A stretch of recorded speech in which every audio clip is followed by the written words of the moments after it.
Natin. Sisimula natin ito. Ito yung simula ng vlog natin. Oo, simula na. Hello, mga kabukid. Mga kabukid. Kailan wala tayo sa bukid eh. Welcome po sa Cheese Factory. Mga ka-OFW. Ay, nakasalamin. Salamin. Kabila. Barjok. Kaliwa. Hindi pa kami nakapagsimula. Saka hindi kayo halatang mambubukit. Pero pag nag-forgood na, nakikita mo yung tsura niya. Hindi ako magtitingnan. Nakasando na lang ako. May ano din, oh. Yan. Ito lang ay, pag kasi malamig sa lugar namin. Kami po ay magbubukid lamang. Ganyan lang po talaga nagagawa ng buhay, no? Minsan nasa bukid, minsan nasa syudad. So, hindi lahat ng panahon nasa bukid tayo. Meron din pagkakataon, dinadala tayo sa syudad. Ganyan ang mga misyonero. Diba? You have to be adaptable in life.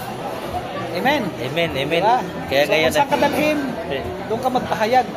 No? At ipalaganap ang kasiyahan at kagalakang dulot ng Panginoon. Amen. Amen. Okay. Sige na, Brother Joe. Kaya ngayon ay nakababa kami mula galing bukid. Kaya nga nasa syudad kami ngayon. Actually, kabebenta lang namin ng mga gulayin kanina. So, nagse-celebrate kami. Nandito kami sa Cheesecake Factory. Pira mo pupunta. Matindi. Sabi naman nun. Kakaiba ito ah.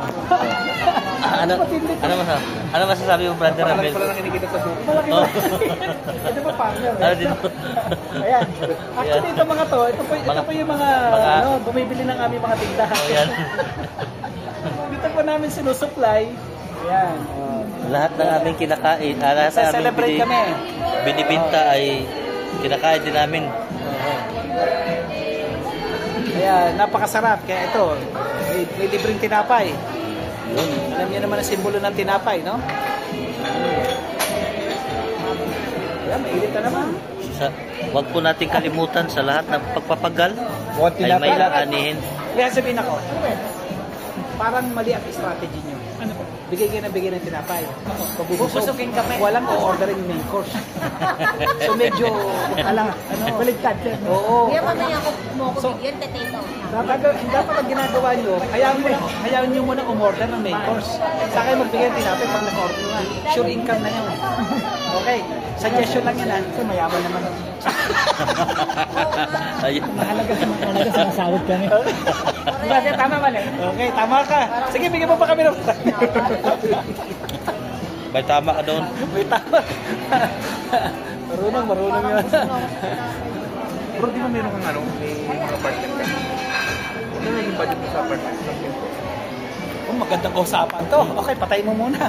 Medyo confidential. Guys, huwag natin kalimutan na i-share at i-like at i-subscribe din yung ano natin, FB page natin. God bless. Mabubukin